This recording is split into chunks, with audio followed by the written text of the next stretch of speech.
The crash came first. It wasn't just a sound, it was a violence that sliced through the lazy afternoon hum of the diner. Porcelain shattered against tile with a sharp, ugly crack. Hot coffee sprayed across the black and white floor like dark rain. A heavy tray spun, clattered, and rolled, and in the middle of it all, a young waitress lay on the ground, hands shaking, breath knocked out of her. For a second, the entire diner froze. The only sound was the hiss of the coffee machine and the soft, rhythmic spinning of the metal tray settling on the floor. Then, the pain hit her. Her knee screamed in agony where it had struck the hard linoleum. Her palms burned from the friction.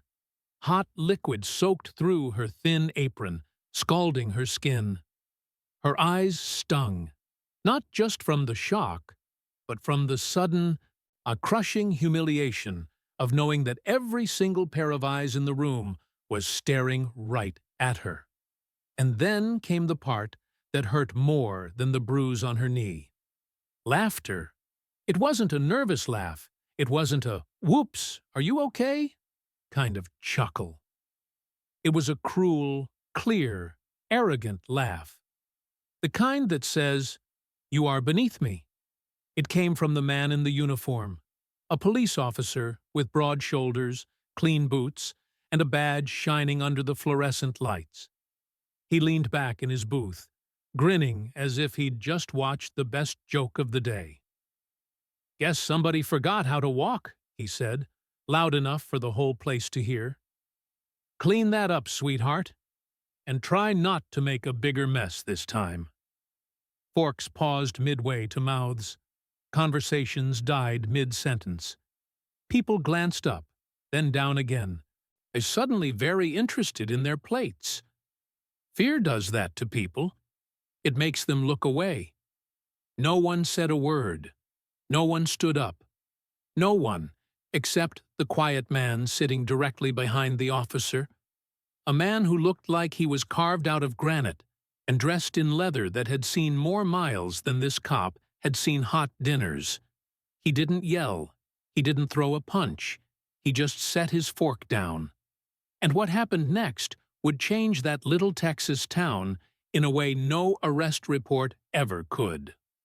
Before we dive into this powerful story of justice and quiet strength, you are watching Kindness Valley. If stories like this remind you that humanity is still alive, go ahead and hit that subscribe button right now. Tap the like button and let us know your thoughts in the comments. Your support helps us keep sharing real stories about the impact one kind choice can have. Now, let's go back to that diner floor. To really understand the weight of this moment, you have to understand the diner itself. It sat just off a lonely stretch of highway, the kind of place with a neon sign that buzzed like an angry bee and a screen door that squeaked every time a customer walked in. The coffee was a little too bitter. The pie was just sweet enough, and the air always smelled of bacon grease and old memories. It was a sanctuary for truckers, local farmers, and mechanics, a place where everyone knew everyone else's business. And in the middle of it all was Maya. At 22, Maya carried the weight of the world on shoulders that looked too fragile for the burden. Dark circles sat permanently under her gentle eyes. She had a smile that tried its best to hang on, even when the rest of her was exhausted. Maya wasn't just working for pocket money. She had just clocked out of a long night shift at the local nursing home. 8 hours on her feet, helping people twice her age and 3 times her weight. She had gone home, caught maybe 3 hours of restless sleep, and then pulled herself out of bed to come here. There was rent to pay. There were community college bills piling up on the kitchen counter. But mostly, there was her mother's medication. Her mom had been sick for 2 years now, and the insurance didn't cover everything. Every extra shift, every single dollar, every quarter left on a table as a tip mattered. Maya tied her hair back, pinned on a name tag that had seen better days, and told herself the same thing she told herself every morning. Just get through today, one shift at a time. By noon, the diner was humming. The old jukebox in the corner was playing a scratched country song about lost love. That's when he walked in. Officer Miller. He had the kind of walk that said he thought the room belonged to him. Tall, solid, his utility belt heavy with gear that jingled as he moved. Sunglasses pushed up on his head. His uniform looked like it had just come from the dry cleaner. Sharp creases, no wrinkles, not a single thread out of place. He was new to the force, maybe 6 months on the job, but he wore his authority like a weapon rather than a shield. He chose the center booth. Not the corner where he could observe, but the center, where he could be seen.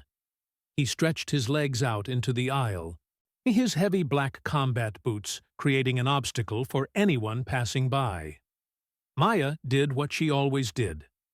She picked up a menu, took a deep breath to steady her nerves, and put on her customer service smile. "Good afternoon, officer," she said as she approached. "Can I get you started with something?" He didn't look at her. He was busy checking his reflection in the back of a spoon. "Coffee, black, and make it quick. I've got real work to do, unlike some people." "Right away," Maya replied automatically. She turned, her steps practiced and steady. She loaded up a tray at the counter. 3 steaming cups of coffee. 2 for the regulars at table 6, and 1 for the officer. It was a heavy load. She walked back towards the floor. Deep breath. 1 step, 2 steps. Her route was clear, or so she thought. As she approached Officer Miller's booth, he didn't move his legs. In fact, witnesses would later swear they saw him shift. Just a fraction of a second before she passed, his boot slid out further. A deliberate, calculated nudge. It was just enough to catch her ankle. Maya's balance betrayed her. The tray tilted. Time seemed to stretch into slow motion. She tried to correct herself, tried to save the cups, but gravity won. She went down hard. The impact jolted up her spine. 1 cup exploded near her hand, sending shards of porcelain skittering away. The hot coffee splashed across her apron and down her legs. For a moment, the only sound was the soft hiss of the liquid spreading on the floor and Maya's broken little gasp as she fought back tears. The pain was sharp, but the shock was worse. Then came the laugh. "Look at that," Officer Miller said, his voice full of amusement. You sure they didn't hire you from the circus? You fall better than you serve." At the counter, an older woman named Mrs. Higgins covered her mouth. A young boy in the corner watched, confused and angry, clutching his crayon. The cook, a burly man named Dave, stopped scraping the grill, his knuckles turning white on the spatula. But nobody moved. It was the uniform.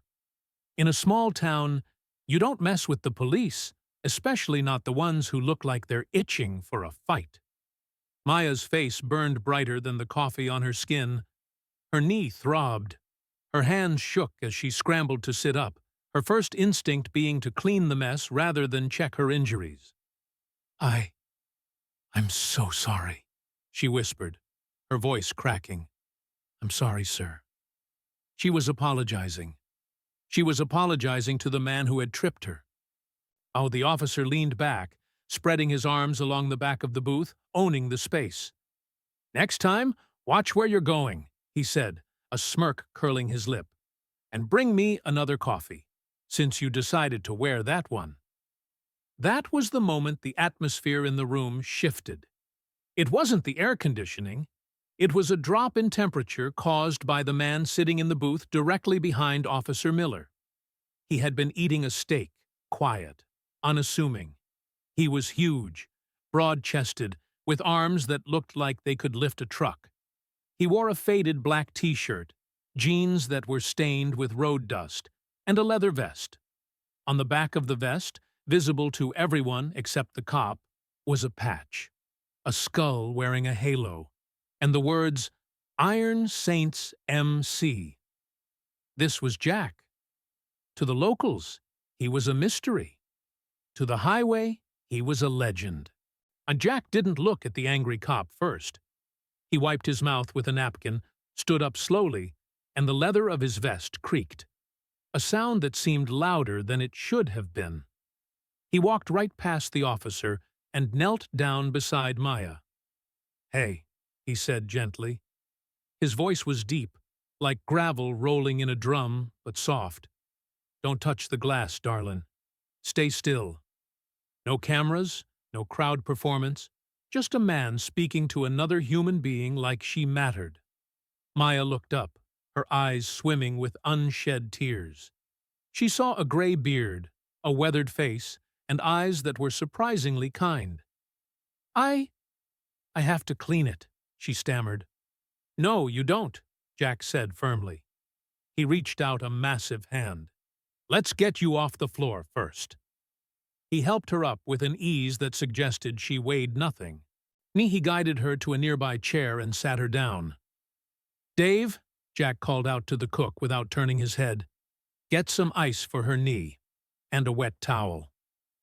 "On it, Jack," the cook replied instantly, moving faster than he had all day. Jack turned. He stood at his full height now, towering over the booth where Officer Miller sat.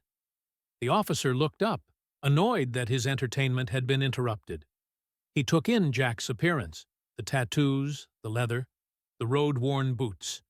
He saw a biker. He saw trouble. He saw someone he could bully. "You got a problem, old man?" Miller asked, his voice dripping with condescension. Jack didn't answer immediately. He looked at the spilled coffee. He looked at the officer's clean boots. Then he looked Miller in the eye. "I saw what you did," Jack said quietly. Miller let out a short, sharp laugh.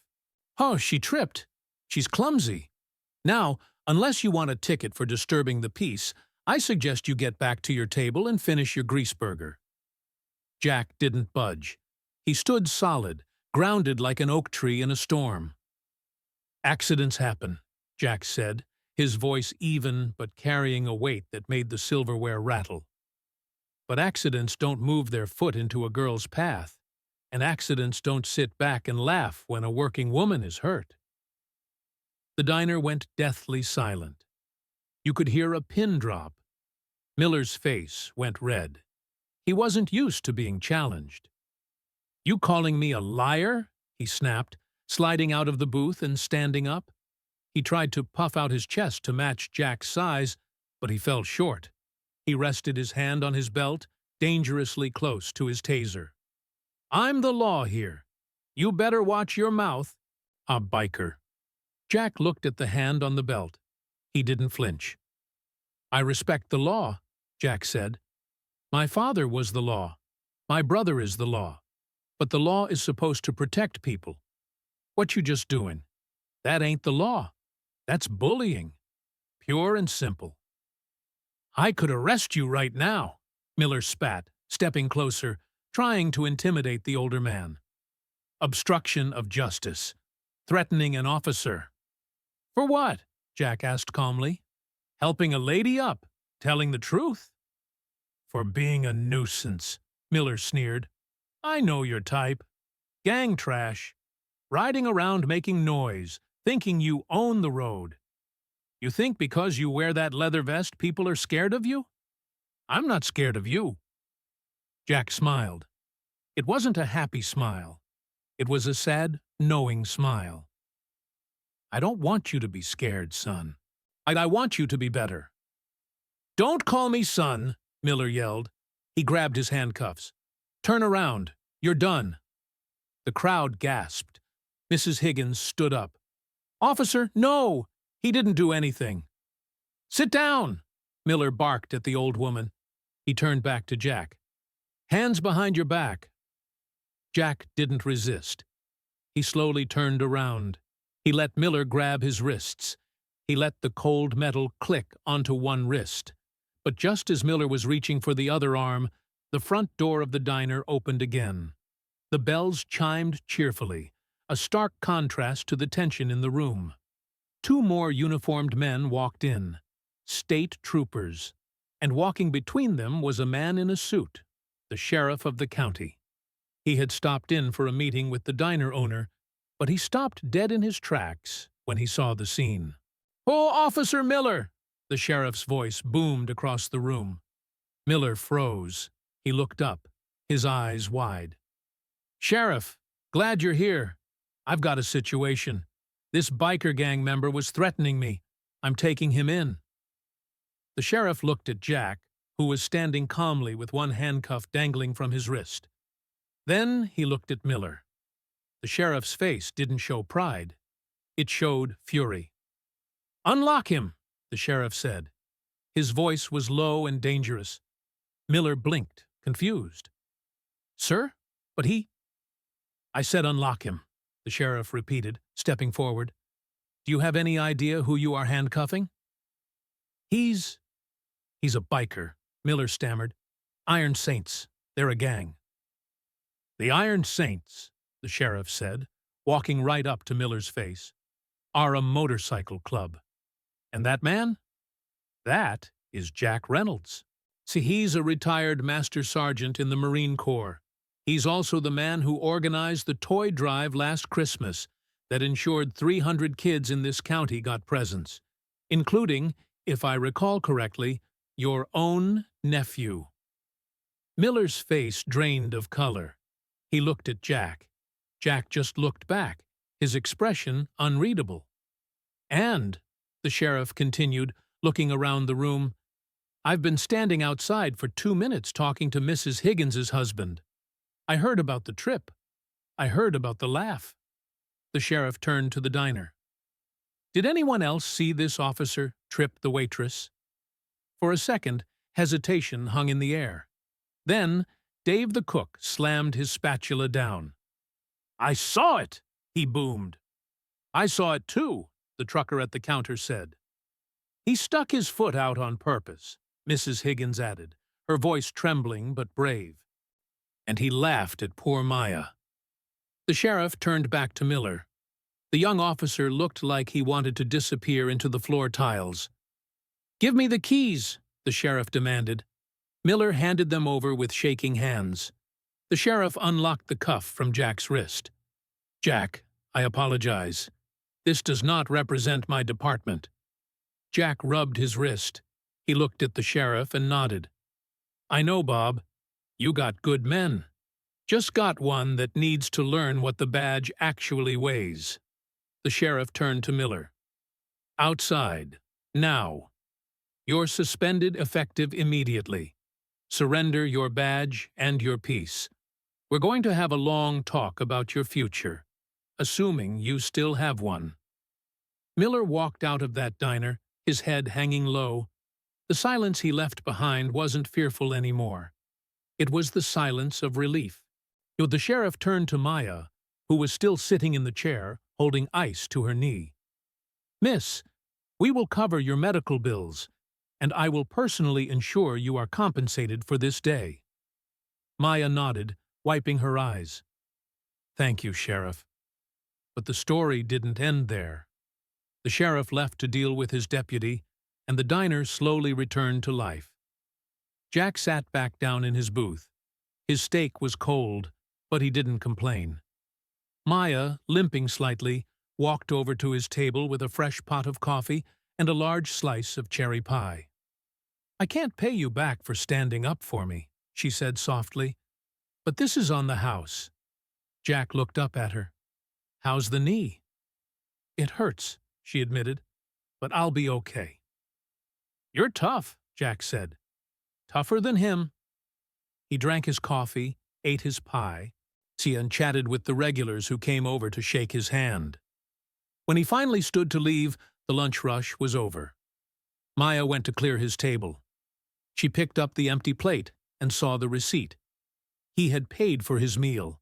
In fact, he had paid for every single person's meal in the diner that day.